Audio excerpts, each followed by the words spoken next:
welcome, Mark, to the Naked Eye podcast. Really glad to have you here. Today I'm Oh, joined by Mark Warren, and we're going to have a really interesting little chat about natural vision improvement and a little bit about your history and experience with it.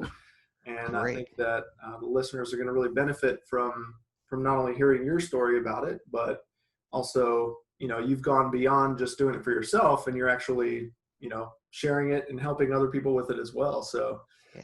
welcome to the show. All right, great. Thank you for having me. Yeah, this is when I got your message. It was quite a surprise and honor. And like I said, I'm happy to be here and contribute what I can. Yeah. Yeah, I guess, do you want to start off by kind of just introducing yourself? I know that before you got more into the vision stuff, you were doing different kinds of, online learning and teaching and putting videos out there. And then you kind of stumbled upon some of this vision work too. So you want to kind of let us know how that all unfolded for you? Sure. I've run a little small YouTube channel for several years. I think it's been over 8 years now. And I started off with videos on photography, music, and art. That's pretty much what my passions were and still are. So I still do quite a bit with photography on a personal level, not so much as business anymore. But I was teaching photography. I was always involved with music since I was a kid, and as well with art. So I had that channel going, and it was kind of funny how I stumbled into the vision stuff because one of the videos I did, I talked about getting glasses, taking care of your eyes while you're working at the computer because me being a photographer and I used to work for a lab that did a lot of processing of images.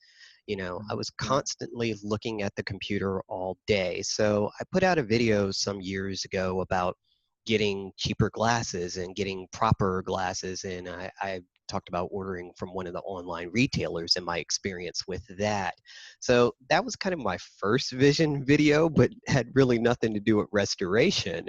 Mhm. And then, after some years later, I put up an update, about, I think it was a newer pair of glasses that I got. And then some years later, that's when I started talking about vision restoration because what happened was I was working so much in front of the computer and doing so much work that I was just constantly straining my eyes. And I was getting sharp pains in my eyes randomly throughout the day. And I started taking more breaks and taking time to get away from the computer and just moving my eyeballs in different directions, taking my glasses off and just looking out in the distance. And one night I woke up in the middle of the night and I'm reading the numbers on the alarm clock perfectly clear. And this is without glasses. And we're talking at least a good 10 feet away from me. I mean, it's on my wife's side of the room. And I was like, how could this possibly be? Here I Mhm. am supposed to be nearsighted, but yet I'm seeing these numbers on this alarm clock perfectly clear. And that's what kind of got me on the journey of, is it possible to restore your vision? Because according to science and everything, that shouldn't be possible. My eyes are supposed to be elongated and I shouldn't be able to see clearly that far. So that's when I started doing more research and seeing what other people had to say about it. And here we are. Yeah, So, that's awesome. Yeah, I always love to just learn how people, not only maybe get introduced to this stuff from the outside, but also have these kind of internal kind of personal experiences like that, where it almost kind of creates this like second, double take, like, wait, what's going on? Like, how's that possible? And then, some of these things can't really be explained, right? right.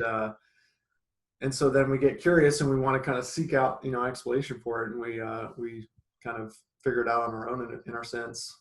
Yeah, yeah, and that's exactly what happened with my journey. It's, I call it my journey because it's a never-ending journey. Mm-hmm. Once you start learning something, in fact, in general, there's always more to learn about it, and For that sure. started me on that path. Yeah, I love that perspective too, because I kind of came to the same conclusion when I got into this as well, was like, yes, I am interested in getting results fast and I'd like to get them in an efficient way. And I don't want to spend my whole life, you know, trying to figure this out. But I did have in my mind, like, this is going to be a lifelong endeavor, you know, like I'm always going to have these eyes in my head, hopefully. And, Right. you know, as long as they're there, I just want to be, you know, taking good care of them and thinking about them, and making sure I'm not doing these bad vision things. Um, Exactly. so you had been wearing you got the glasses just mainly because of the screen time and the computer stuff causing a lot of that eye strain. I'd actually been wearing glasses since I was a kid. I've been Okay. wearing glasses since I was probably around maybe 6 or 7. I don't remember exactly the age, Hmm. but I know I was in maybe second or third grade, maybe even first grade when I first started wearing glasses. So I'm now 43, so I had been wearing glasses for, a good portion of my life. Yeah. Over 30 years when I first, started looking into this stuff about restoring my vision. So, um, And so were glasses. the computer glasses, were those more you were trying to kind of take some action of like, my original glasses maybe aren't like the right ones for the computer. You wanted to kind of try maybe a weaker Correct. pair or something. Correct. Or, more or less something that helped with, the blue light stuff blocking and Right. all of that, Hmm. maybe a week of prayer for working up close. I know I was spending quite a bit more time in front of the computer than I had previously before with, Hmm. the workload and things that I had to do. So I was like, something's got to give. I was like, if I'm going to still be able to continue to work, I got to do Yeah. something to help my eyes to get me Hmm. through it. So, that was important. And I think I even talked about at one point um, just having a pair of glasses, especially when I was doing photo processing, being able to see colors properly, not having glasses with a computer filter on it, because that could Right. somewhat distort your perspective of color Yeah. on a calibrated monitor and things like Hmm. that. So, that's what I started looking at. Um, through all this process through the journey. Yeah. Yeah. So you were looking for more sort of like the transparent kind of, either transparent blue blocking ones or just ones without the filter at Ones all. without, Mhm. I actually had a pair that I wore with filters when I wasn't doing photo processing, and ones without when I was. Oh, So I I kind see. of went Yeah. back and forth. But like I said, the amount of time that I was spending, regardless of what kind of filter was there, my eyes were just getting worse. Yeah. And of course, I saw that progression as from growing up. I started off with a low prescription, and next thing you know, I'm at -5 Mhm. diopters in my left eye, which is the worst eye. So I said, something's got to give here. It can't just keep going up and up and up. So that's Yeah, when and I'm glad you pointed that out, because that's what I was going to ask, is kind of what you had reached to in the class's strength, and then also just kind of like, as you've gone on this journey, kind of like where it's taken you, you know, at this point as well. yeah. When my last prescription was -5 in my left eye, with a negative, with a 1+1 correction for astigmatism, Hmm. 80-degree axis, and the right eye was -4. Hmm. And the last time I went to the optometrist, I had told them about the fact that I had these clear flashes of seeing crystal clear without my glasses. And, of course, they do all their tests and things. And they said, no, your eyes are actually just a little bit worse than the last time. And I was like, but I was seeing better. And I've kind of been having improvements just by not wearing, no, this is what you need. So I was like, okay. So I Hmm. figured, hey, I'm not going to get the support there.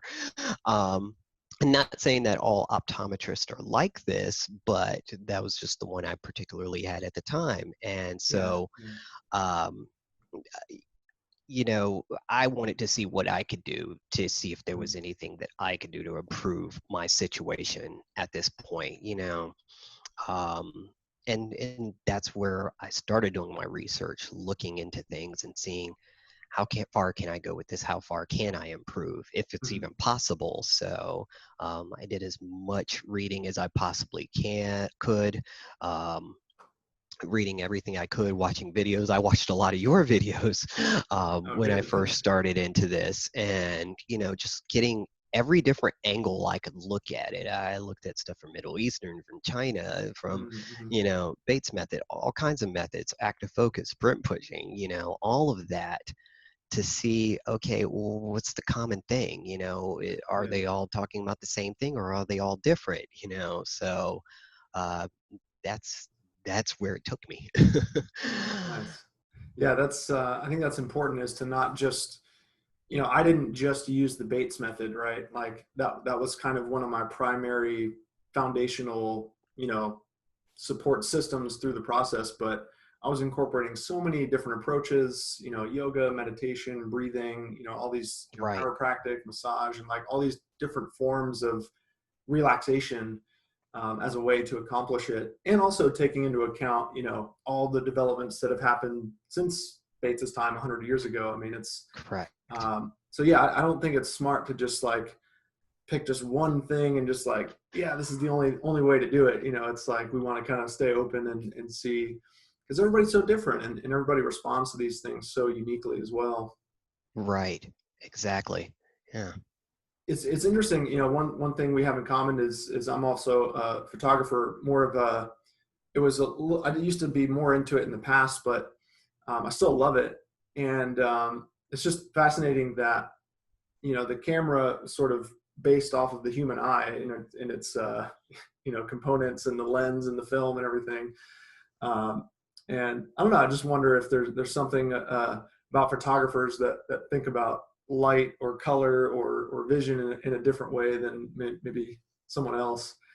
I think that had a lot to do with how I looked at this differently. Mm, And even now I'm still realizing quite a bit of things about the eye as I'm still continuing on this journey, is that, uh, the cameras and photography, they're based off of the eye and how they function, and just things that I guess aren't apparent in many of the different styles of vision. Is we think of vision as being at the end of our eyeballs. Everybody's trying to stare at the end of their eyes to fix their vision. And I think that just creates this enormous amount of strain on the front of our eyes. But we don't see out of the front of our eyes. yeah. We're only receiving light in a signal, like a camera is bringing light into the lens, and nothing happens until it starts getting processed on the sensor. So Mhm. that's in the back of the eye, and the same works for the eye. And I put that together, maybe several months ago, and I'm just like, I think we've been going about this vision restoration thing all wrong. Everybody's trying to fix the front of their eyes. They're not even thinking about the back of the eyes. And if you really think it beyond the camera sensor being at the back of the sensor, really the sensor is just a plate to collect data. The process goes on with Right. the camera, the computer in Mhm. the camera that is processing that image. So with our vision, it's our brain that's processing the image.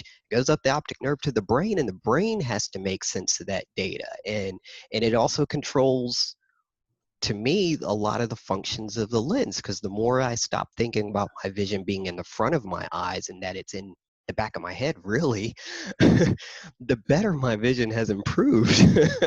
And it makes it easier to maintain clarity and clear flashes and things like that. So, Oh, for sure. Yeah, yeah, that's so awesome that that's showing up for you, because that's this concept of kind of seeing from behind the eyes, or seeing from the visual cortex, or from the third eye, or from the brain, or whatever you want to kind of interpret that as. But like, for same here for me, it takes all that pressure off of the front of my face, not right, even just the eyes, but my jaw relaxes, my eyebrows relax. I mean, it's like a full relaxation, and this just remains soft and receptive, and all the right, mental energy and focusing power is happening on that non-physical level. exactly. Yeah, and there are some really striking similarities between the human eye and the camera, since it's based off of the eye. But one thing I really love to like emphasize to people is that we're not cameras. We're not machines. We're not robots, right? Mm-hmm. We're living, breathing organisms. And Mm-hmm. so it is good to make these comparisons between the human and the camera, but there's always going to be that fundamental difference that we are sensitive, fluctuating, beings, right? And so I remember one, you brought up the thing about not feeling like a ton of support from the eye doctor. Um, one, I've had many experiences like that where either at my eye exams or just, in conversation with people, um, some of this stuff is sort of controversial in nature. So it can elicit some interesting discussions. And Right. this eye doctor one time was saying, well, in regards to the swinging practice, where we actually, increase a little bit of movement and we're getting our eyes to scan more and kind of moving the body to kind of calm the nerves down, get the circulation going. Uh, his argument was like, if you have a camera and the lens is out of focus, no amount of swinging the camera is going to make it, fix the lens. Hmm. And I was like, well, yeah, I agree with that. That's true. But I'm not a robot, and when I swing my body, there's a completely different response than if you just swing a machine side to side. Right. So I love how we can make these comparisons, but also, point out that there are those important differences too. Absolutely. Absolutely. I look at the camera, I'm like, okay, yeah, that's theoretically based on the eye, but it's not the eye. There's so much more to the eye Yeah. than what we have in camera systems. Oh yeah. And I've kept on camera technology for years and years, with photography, and I'm like, yeah, that's just a piece of hardware, but the Mhm. eye is so complex, and like I said, I'm still learning things about it Mm. daily. And I got onto this thing of, I realized with vision, I said, I think, and this is my own opinion and how I think of this, I said, I don't think I have a problem with seeing distance. I have a problem with seeing depth at different distances.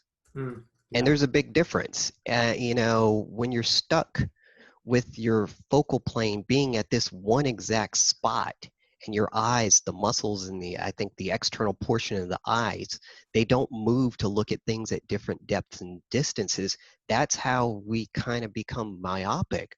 So we're constantly stuck here. And then you put a piece of glass in front of your eyes, or, contacts, whatever, and it fixes that for that one particular distance. That's the optimal distance, but it's still not really helping you with interpreting that depth at longer distances and further Right. distances. And that's the way I started looking at this, because I got to a point at one point during my restoration, I was temporarily farsighted. Mm.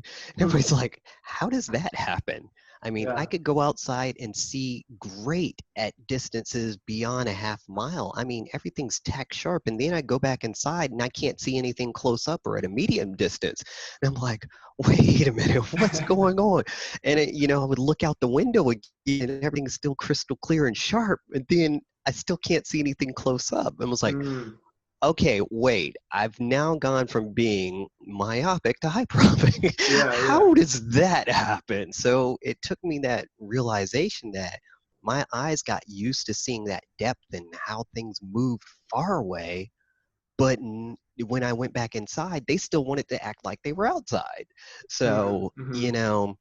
and then I finally got to that understanding, and then just learned to relax. And then, okay, now things are getting clear back inside again. Okay, I can see close and medium again. So, it's been a wild and crazy journey, and I think getting stuck. I mean, and I still have to be careful with this myself, because there's times where I know I can revert really easily back into the bad habits. I have to tell myself, stop looking on one focal plane, let your eyes freely move around and notice everything at different depths and different distances. And the more I do that, the easier it is to keep my vision clear. Am I perfect all the time? No, I'm still not perfect all the time, but when I'm aware that I'm starting to slip back into those bad habits, Hmm. I can clear up anything, at will. Yeah, and I think, that word perfect is key because, I mean, even if you go back to the original kind of Bates stuff, he one of his books was called Perfect Sight Without Glasses. Yes. And he loves that word perfect. He uses it a lot in his writings. Perfect memory, perfect imagination, perfect vision, perfect sight.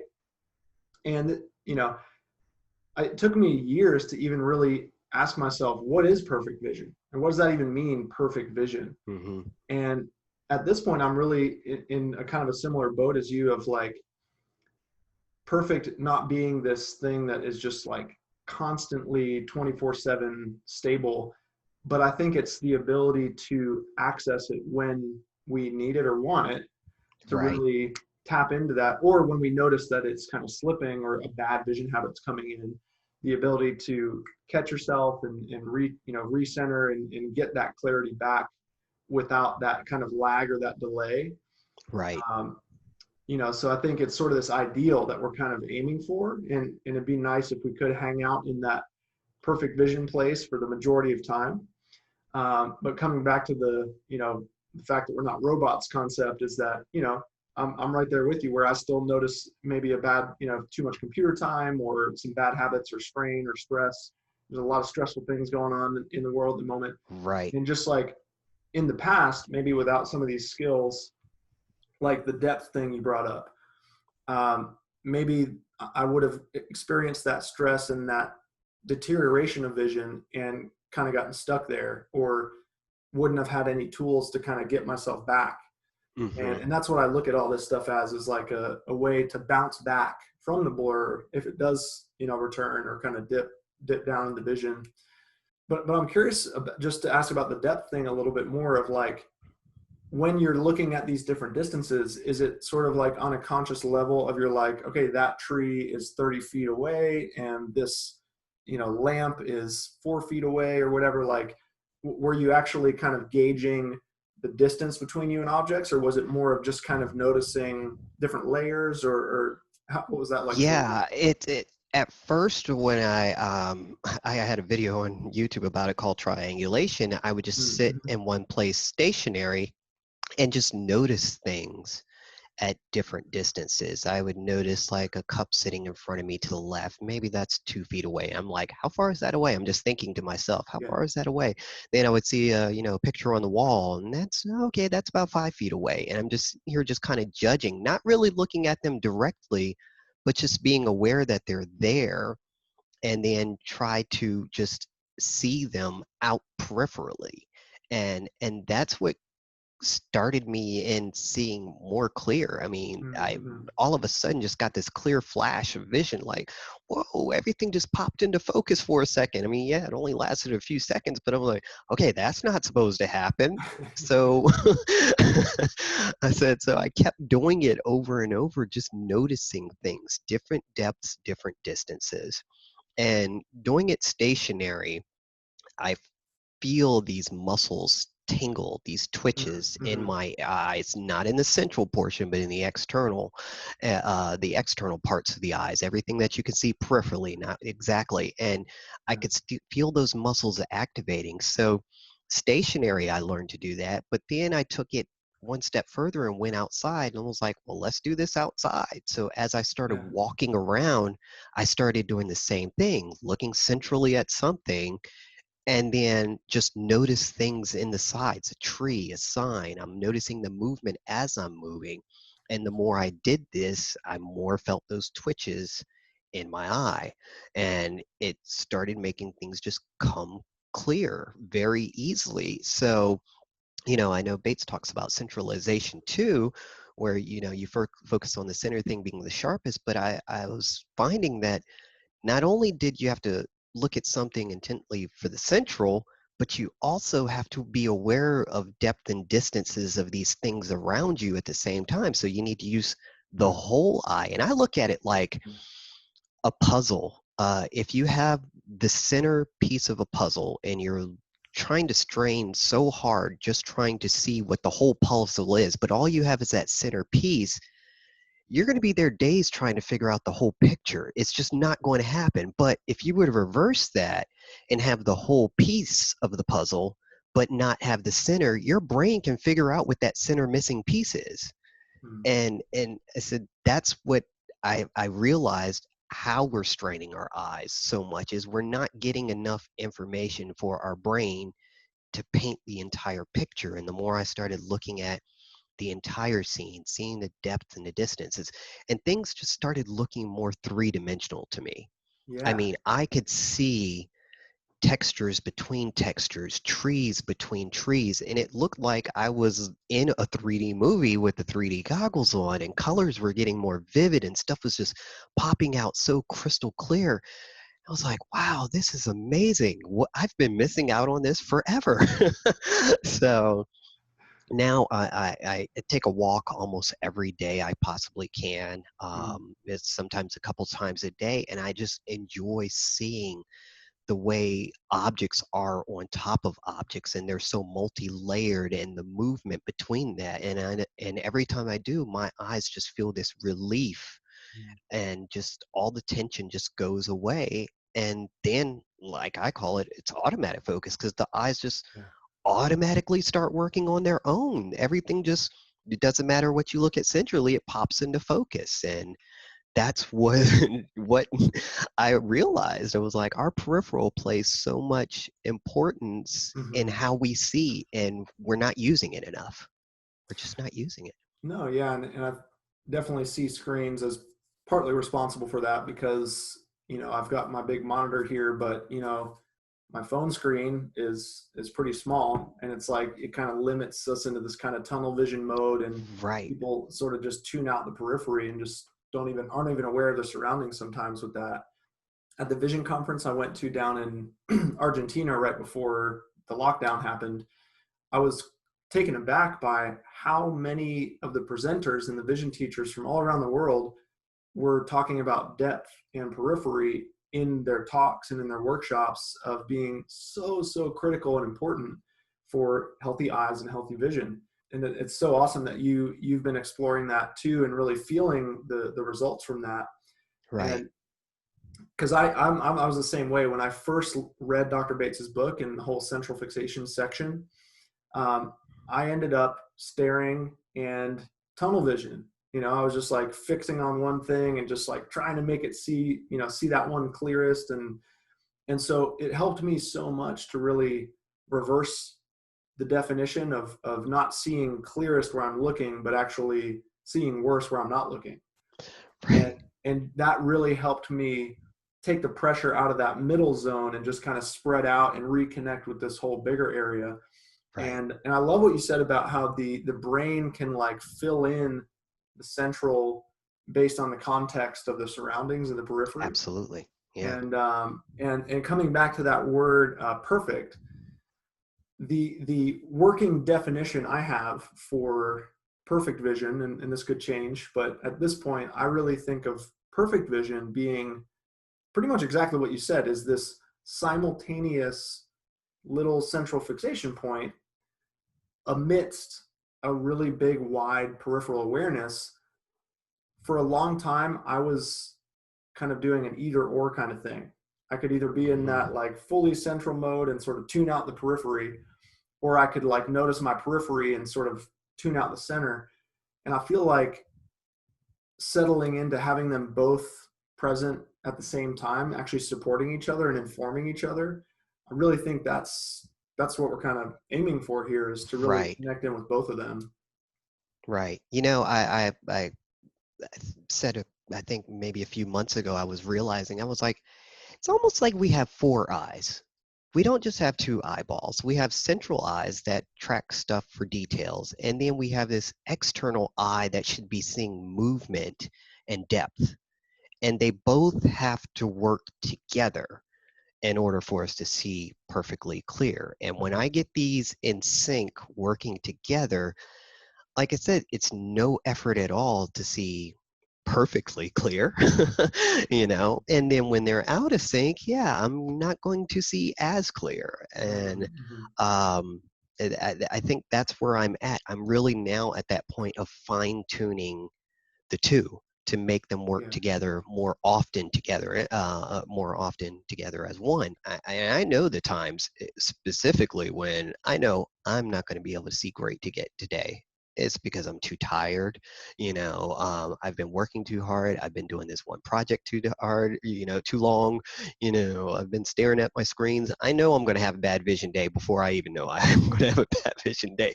But the difference is now I know exactly how to pull myself out of it Mhm. and just get those things working together the way they should. Yeah. And I think what you said also is important that I think people should take note of is you weren't necessarily like forcing it or making your muscles do anything, but you said that you were really feeling these muscles activating. You were feeling these sensations, this tingling. That I think is important in this process. I feel like when people Right. wear glasses for a long time, those muscles kind of go numb, They or do. we sort of disassociate from them or kind of get disembodied from that in a way. And I feel like when we're starting to pay more attention and work on bringing some healing up there, it can be a little weird at first when we're actually feeling those muscles like coming back online. Hmm. And I know some people are even a little unsettled by that, or like, hey, is this supposed to be happening? Or as a Bates teacher, I feel a responsibility to kind of stand on a soapbox and really kind of overemphasize relaxation in a sense because Right. of how many people think it's about the eye exercises. Right. So I really try and pull people in the other direction. But then sometimes that makes people think that when they feel what you felt of the eye muscles starting to work again, they're like, oh no, that's like strain, or that's not relaxation. But when we're talking about strain, it's really that like squinting and staring in that same focal plane you were talking about, as opposed to when you're going on your walks and you're noticing the periphery and your central and you're getting the clear flashes, but you're having those feelings in there. Like I always look at those as like really good signs, actually. Yeah, absolutely. I've kind of feel like my eyes are like an octopus, and you have all these tentacles that are going out, and these tentacles are just so active. They're checking, octopus, they say they have poor vision, I believe it was, and they use their tentacles to feel for things, to feel. I feel like those muscles in the eyes are just twitching this way, that way, up and down, and they're just noticing depth and distances between things. And the more I can feel that tingling sensation that literally goes in a 360-degree direction, Mm-hmm. it just, boom, everything works. Mm-hmm. It works so amazing. And, I realized that before, when I was wearing glasses, those muscles never were active like that. I never Yeah. felt them at all. They weren't doing anything. They were relying solely on the glass to determine if I could see clearly. They weren't Mm-hmm. doing anything at all. And the more I got these muscles working, it just it still takes work for me to do. I think right now Mm-hmm. it's not always automatic, but the times where I know I'm completely relaxed, and yes, I do agree, relaxation is key. Learning how to relax and not be so tense and stressed, letting blood flow come through the back of your neck. So, your brain's getting blood flow and oxygen, your eyes need that blood flow and oxygen.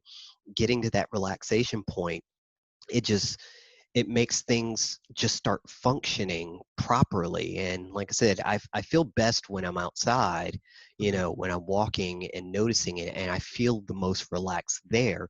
And I did realize when I come back inside, I tend to tense up and I stop letting those muscles work as well inside. So Mm-hmm. the journey for me has been making myself relax and let those muscles do what they need to do and let them react naturally. And that part has gotten so much better. That's why I said sometimes I see better outside than I do inside, which is crazy to think about. But that was the reality of it. So that's when I had to take a step back again and say, no, you need to relax. Just have that relaxation just as much inside as you do when you're outside. Yeah, Yeah, if not more, because I felt if the not same more. way when I would come inside. I felt, and I'd never really noticed this before, but I started feeling this, this whole thing with the peripheral vision. As I was like expanding out into my periphery more, I was like, oh my gosh, there's walls over here. There's a ceiling right above me. There's a floor right there. I'm like in this box in this room. And then when I'm outside and there's nothing above my head, you know, up into the clouds and the stars and everything, and there's trees, you know, it's just this wide open space. It's such a different feeling and a Yes. sensation. Yeah. And not to mention the whole, you know, natural light versus artificial light thing. Correct.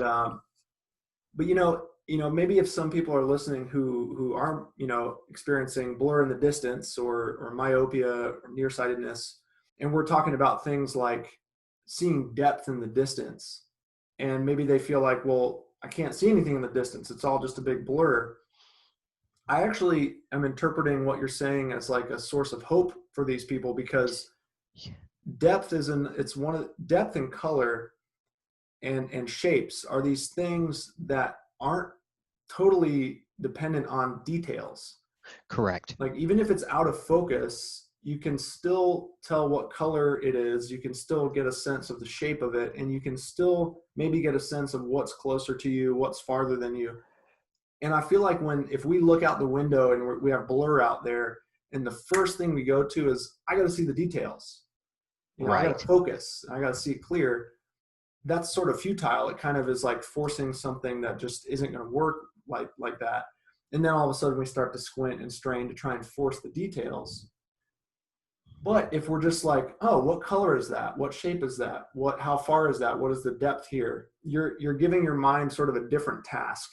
Correct. And it's a little bit less pressure of like, I got to see exactly what that is. And maybe when you're in the process of checking off the boxes, okay, it's green, it's kind of triangular, it's 50 feet away. Maybe when you're doing that, you do get a clear flash and you do get the details. You're not even Absolutely. really trying to make it come through like Yeah.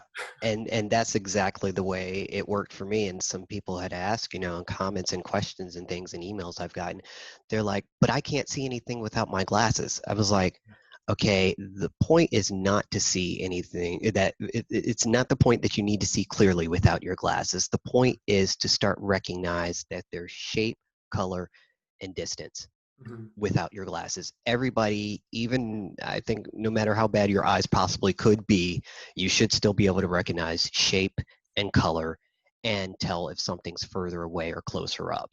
And I said, start paying attention more to that. Yeah. And don't even worry about if you can see it clearly. I was like, I'm sure you can walk around your house in the middle of the night without your glasses and not trip over stuff, even if there's just a little bit of light, because you can understand shape, depth, how far something away is. You've walked the same path for probably time and time again in your home without bumping into walls. So, you know, okay, I take 10 steps, I'm going to turn around the corner to go into the kitchen. You know, that's just kind of automatically there. But if you just start paying attention to that movement as you're doing that without glasses, stuff will start changing. You'll see shifts and little, you might get a clear flash, or you might notice a moment of more clearness or being more clear, and then it goes away, and that starts to unlock those muscles because like you haven't used them in forever. And that's what Yeah. I learned, you know. Oftentimes I sit at my desk and I know if I'm getting too stagnant and sitting still and not noticing that, I start rocking to side to side. Sometimes I Yeah. put on some music and I rock because I need to see that movement and that Mm-hmm. depth and that distance and the colors.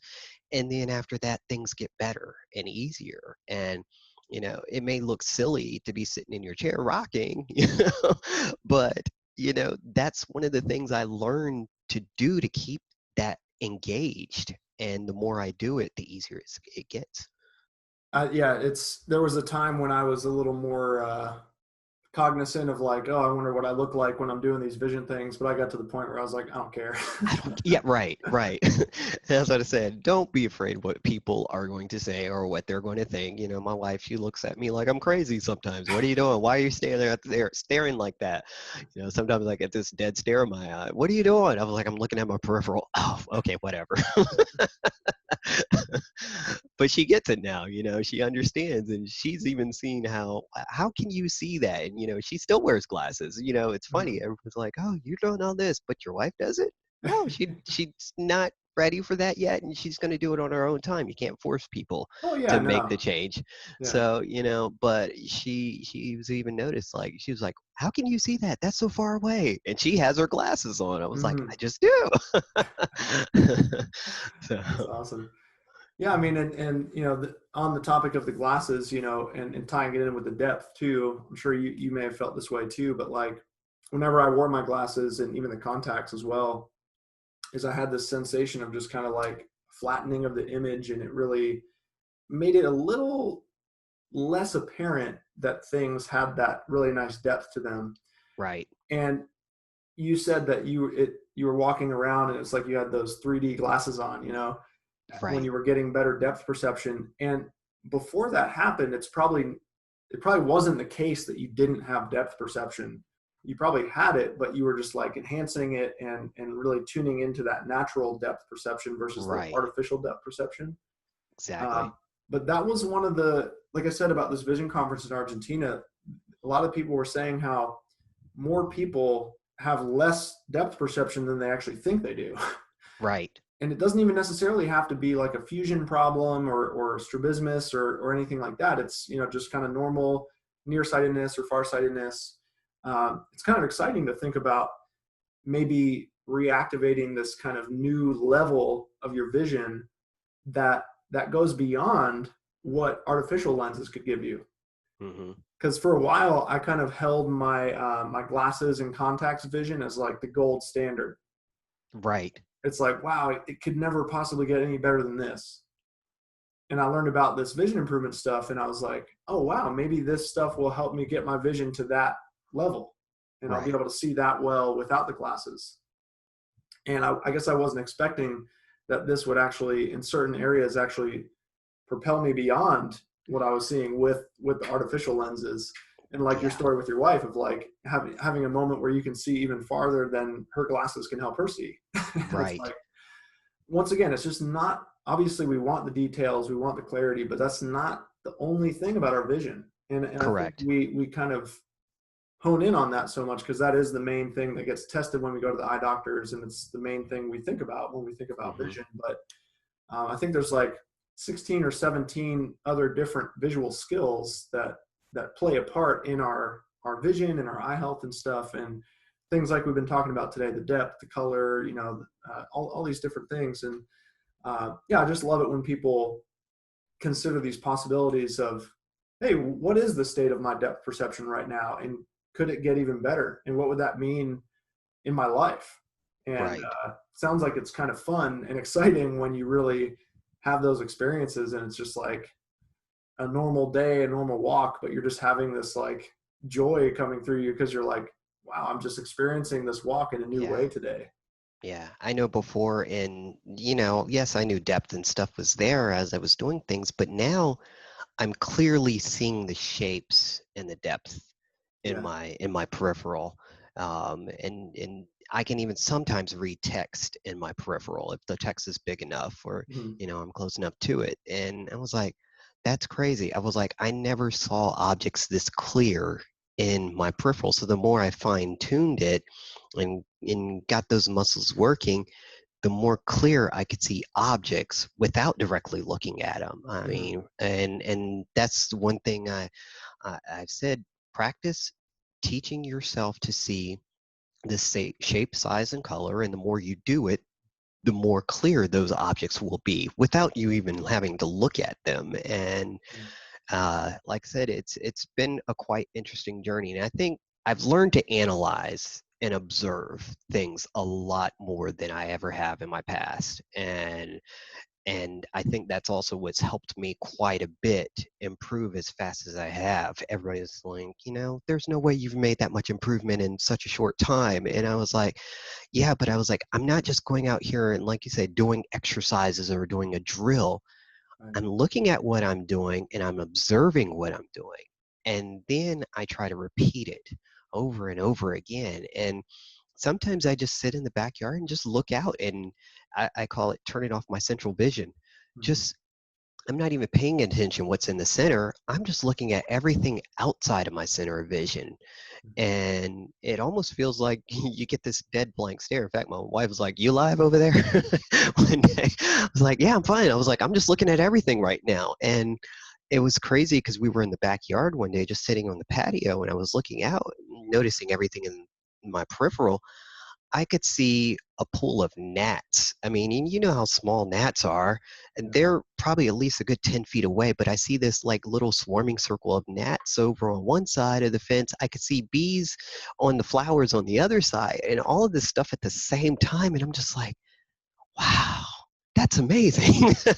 You know, and I'm seeing them in pretty decent detail. I mean, they weren't perfectly sharp as if I was looking at them centrally, but I could see all of that at the same time. And that's the point I want to be at all the time, just to notice that all the time, that type of depth and clarity amongst everything I'm looking at. So Yeah. yeah, That experience kind of reminds me of Jacob Lieberman's sort of open focus open or kind of like focus. Yes. soft, softening the gaze. And even sometimes in like a yoga class or something, the teacher will be like, okay, now, soften your gaze or kind of relax the eyes. And like some people have asked me about that, like, how does that fit in with things like the shifting and the central fixation and stuff? And I think you're explaining it really well in terms of we can choose kind of which mode of looking we're in, Yeah. that we don't necessarily need that hyper central vision acuity all the time. You're just relaxing on your port, so you kind of soften that a bit, you kind of expand out and kind of tune into the what's coming into the rods and the periphery. And there could even still be some shifting happening while you're doing that. It's like Hmm. there could still be some easy movement, and still being out in that peripheral place. And then when you want, you can kind of come back to that central spot and kind of refocus there. So it's all about that freedom and like Right. choice of like how you want to be seeing and when and what's appropriate for what activities and times and stuff. Yeah. Absolutely. Yeah. One thing that, I noticed right when we started the call today is we've been talking a lot about depth today, which is awesome. You've got some nice depth of field in your video there where the background is less focused than you in the foreground. Right. Whereas on mine, just with my webcam built in, it's kind of more equally clear whether I'm here in the foreground or the back. Hmm. And so, if people are watching the video version of this, you can kind of compare and see like my video would maybe be more like if you had glasses on or contacts on, Hmm. right? Because you'd be looking at me, yet everything in the background it's kind of this flatter kind of image. Whereas if you look at Mark's video, it's like when you're looking at him, it's like he's in focus, the background is less focused, and there's this contrast Right. between the central and the peripheral. Yeah, I That's a just wanted great to point that out observation. too. Great observation. I guess being that I've done photography and video for many years, I have my light on, I have my camera, my DSLR, so it's That's got a right. low Yeah. aperture, so I'm getting that, yeah, that blurred out background. So, Yeah, but and yeah, I, great. I always I always used that to inform my natural vision. Hmm. Because like I said before, I used to be striving towards that artificial flat vision from my lenses. And my vision teacher had to kind of remind me like, hey, you're not actually supposed to be just trying to get your vision back to exactly how it looks through glasses. You're actually discovering this new way of seeing New way. that ends up kind of looking more like a photo or video with that more shallow depth of field, and what you're not focusing on is less distinct, and it's in that contrast there, Yeah. um, as opposed to that just everything near and far, left and right, all kind of equally clear. I'm glad you brought that up because that's another good point then way I started to look at things differently. For instance, when watching TV, and I would see things that were just, it looks like sharp on top of sharp. um, I would try to picture them three-dimensionally. Like, for instance, I'm Mhm. looking at you, I see your chart there in the back, you know, um, and I would try to picture the depth between those objects. Even though it's on a flat surface, I'm looking at a Yes. flat monitor and screen, I would start trying to break them apart three-dimensionally in my mind. And just doing that alone, even if I'm looking at a flat picture or a flat TV or whatever, just doing that in my mind helped increase my visual acuity. I mean, I clarity love was like, whoa, I'm sitting here watching TV, and next thing you know, I'm reading the small text at the bottom of the little medication that. things. I was like, oh, that's clear. So, Yeah, it's amazing how much the mind and your brain can really help if you start letting it think creatively. It just let it run wild. Like, huh, what if I imagined that 10 feet behind that? And just thinking it in your brain will make a shift in how you see. So, yeah, in the moment, you know. mhm, And that's even, you know, further proven with the optical illusions of the stereo pairs and yeah, stereograms and virtual reality. It's just a flat screen or a flat piece of paper, but all of a sudden, boom, it pops out into this 3D right. thing. And like, yeah, I some of my students ask me that, like, hey, even though I'm working on a screen all day, is there a way, like, if I watch a video of like drone footage over an ocean or something, like, does that help my depth or my distance vision at all? And like, because it's still a flat screen, but if you incorporate your intention of that imagination and really almost tricking your brain into thinking that it is looking into the depth, Right. I think that that could yield a nice response. And even if your just eyes are closed or you're palming or doing some visualization, even if you're just thinking about depth, if I think about looking at the moon or at a mountain or something, my eyes relax because it's like you said, it's all the mind that's kind of sending these signals to the eyes of how to focus. Right. Yeah. Yeah, exactly. Yeah, the more I get into this stuff, the more amazing it is. It's like I'm still learning new stuff every day. I'm just like, wow.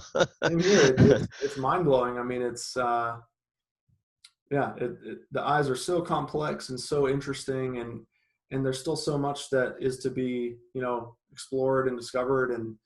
Um, and like I said, I really love how you're helping to get people thinking differently about it, and really, you know, helping people kind of reclaim some of their own power and their own ability to make some positive changes too. It's Yeah, um, I'm sure you've felt so far some of the things that I've felt of sharing this stuff, of just how precious that is and how fulfilling it is to yeah, really, you know, help people on this level, because vision is just so important, and it yeah. really touches every aspect of our lives. And so I really appreciate you Thank you. you putting your great materials out there. And if people have not seen your materials or familiar with your work, where can people get into that?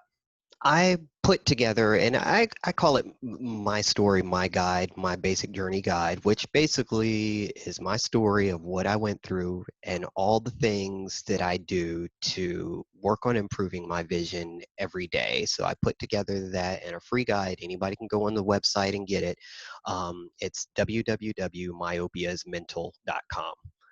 And I call it myopia is mental because, like I said, if you want to fix your vision, it's got to start in the brain first. You got to start telling yourself that I don't need these glasses. And if you have been fortunate enough to at least see a clear flash once, that should be a big clue that you don't need glasses. You just need to reteach yourself how to see, how to interpret images properly.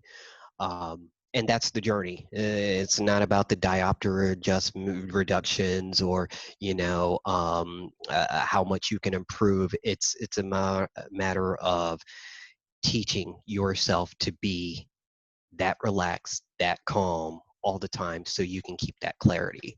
So Nice. it's there. It's free for everybody. And the free guides there. There is an advanced, what I call my advanced journey guide, where I just break down some of this stuff further to give you more to think about. So, and like I said, I hope to keep that going as long as I possibly can. And I've gotten a lot of feedback about it and things, and people have improved just by the stuff. Some of them said, I've done baits before, I've done active focus, I've done print pushing, and it just doesn't work. And just, I guess, the way I present it to some people, they get it and they're like, I see what you're talking about now. And I said, all these methods are really the same. They're all doing the exact same thing, if you start. And I said, the difference for me was once I started taking my peripheral more into consideration, making that the more important part than the others. And I was like, I'm not trying to knock any of the methods. I said, they will all get you to the same place. You just gotta, figure out which way you want to go about getting there. Um, so that's where you can find me. I have YouTube videos that I'm still putting out on occasion. I'm not putting as many out as I have been, but I do plan to do a few more things, and Mhm. before I get my channel back to photography, video, and music stuff. Nice. But yeah, I've enjoyed the ride. Yeah, well, yeah, and we appreciate you taking us along with it, and really, really glad we got to meet up today and chat and just kind of, Absolutely. uh, compare and contrast some of our experiences with this stuff too. And Yeah, yeah, definitely want to stay in touch and see if we can absolutely. keep working together and supporting each other too. Because yeah, just gotta keep sticking together, fighting the fight. So Yeah, yeah. Like I said, I have no problems talking to anybody who wants to talk about vision. I mean, I've enjoyed it. My wife's like, "You're putting too much time into it." I was like, I know, but it's so cool. I can see now. I got to share I it know with it's everybody. it's I felt that urge, that sensation. I was like seeing the improvements in the clarity, and I was like, I can't just keep this in. Like I want to just tell the whole world about it, Right. and that's kind of led us here. But like, it is hard for people who haven't had that experience to really relate and to understand. Like when I had this like really profound clear flash, I was walking my dog, and this street sign came into perfect focus, like 50 feet away, and I never ever thought I would get so happy to read a road sign. It's like this Right. simple little mundane thing. I was like, oh my God, I'm doing it. Like, this is amazing. And like, Right. if somebody else would have seen me, doing that, I'd be like, what's wrong with you? Like, Right. Crazy it's guy. just this really, really magical, special, experience. And that's what we're trying to help people, experience themselves. And, you can hear Mark's story, you can hear my story, you can go and do a ton of research and reading on this, but it really isn't until you give it a shot and give it a chance and actually see what happens with your own vision that Hmm. is really the ultimate, end of the Yeah. story there. So, yeah, hopefully people will maybe experiment or try, maybe even as people were listening today, kind of experimenting with some of this depth and periphery and central and playing with the vision in a new way. It's been great. Yeah, I do appreciate you having me on. And yeah, like I said, I love talking about this stuff.